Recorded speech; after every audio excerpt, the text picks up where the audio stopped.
देव आनंद यदि आज जीवित होते तो 100 साल के होते।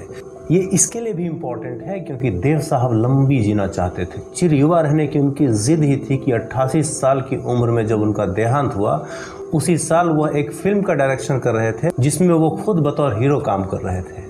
क्या खास बात थी जो देव साहब दिलो दिमाग से नहीं उतरते।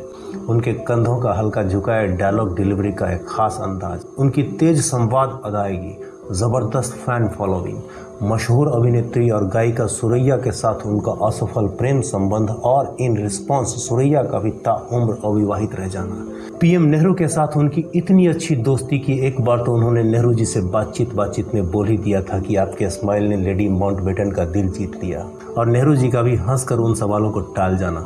अपने साथ पूरा का पूरा स्टाइल कैरी करने वाले देव आनंद साहब। राज कपूर और दिलीप कुमार के साथ देव साहब की तिकड़ी, उनका याराना, जॉनी मेरा नाम फिल्म के लिए टिकट काउंटर पर अफरा तफरी, लाठी चार्ज, पुलिस के द्वारा गोली चलाना, देव आनंद साहब के काले कोट पर लगाए गए बैन की कहानी, ये सब देव आनंद के साथ जुड़े हुए वो इंसिडेंट्स हैं जिनकी चर्चा हम आज करते हैं दोस्तों। उनके 100वें जन्मदिन पर 26 सितंबर 1923 को पंजाब के पाकिस्तान वाले इलाके में देव आनंद साहब का जन्म हुआ था। 4 भाइयों में तीसरे नंबर पर थे। लाहौर गवर्नमेंट कॉलेज से इंग्लिश ऑनर्स में बीए किया और बाद में बड़े भाई चेतन आनंद के साथ मुंबई चले आए, मात्र 40 रुपए के साथ। अपने संघर्ष के दिनों में पहले तो वो अकाउंटेंट, फिर मिलिट्री सेंसरशिप ऑफिस में सैनिकों की चिट्ठी पढ़ने का काम किया, लेकिन फिल्मों के लिए अपना संघर्ष नहीं छोड़ा। एक दिन पीएल संतोषी, जो निर्देशक राजकुमार संतोषी के पिता थे, उनके द्वारा निर्देशित हम एक हैं फिल्म में उन्हें लीड रोल मिल गया। पहली हिट फिल्म 1948 में आई बॉम्बे टॉकीज की फिल्म जिद्दी थी और उसी के दौरान उन्हें सुरैया से प्यार हो गया, जो उस समय एक टॉप स्टार थी।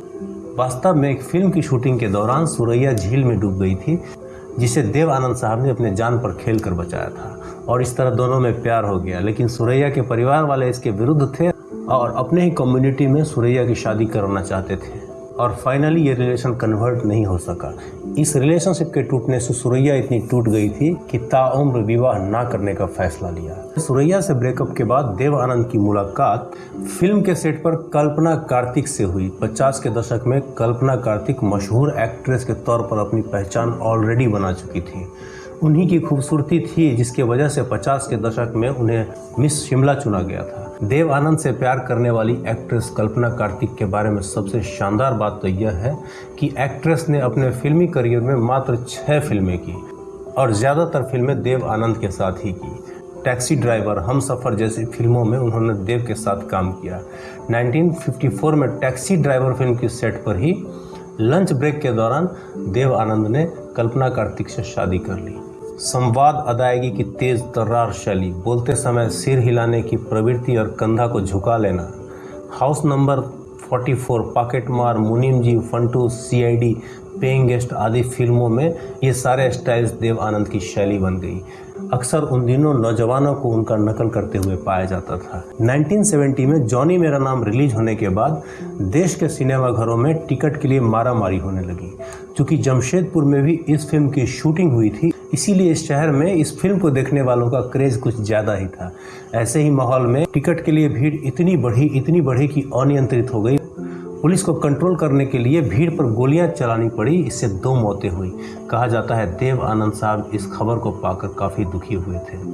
पीएम नेहरू के साथ उनकी इतनी अच्छी दोस्ती थी कि एक बार तो उन्होंने नेहरू जी से बातचीत में बोल ही दिया कि आपके स्माइल ने लेडी माउंटबेटन का दिल जीत लिया, और नेहरू जी भी इन बातों को सुनकर मुस्कुरा उठे।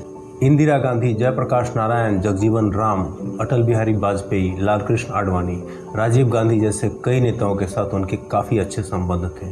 नेपाल के राजा महेंद्र, सिक्किम के चौग्याल और भूटान के राजा और साथ ही साथ कई पूर्व भारतीय राजा भी उनके मित्र थे।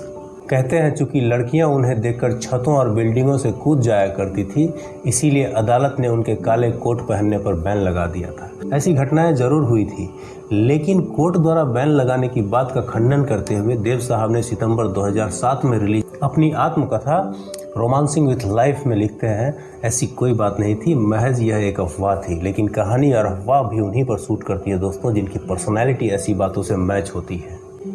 और अंत में बताते चलें, जुहू स्थित देव साहब का शानदार बंगलो 400 करोड़ में बेच दिया गया, क्योंकि उनके परिवार का कोई भी सदस्य यहाँ नहीं रहता है। उनका पुत्र यूएसए में सेटल्ड है, जबकि पत्नी और उनकी पुत्री ऊटी में रहती है। तो उनका बंगला वीरान पड़ा था। तो दोस्तों, नेक्स्ट एपिसोड में हम फिर मिलेंगे किसी नए टॉपिक के साथ। तब तक के लिए शुक्रिया।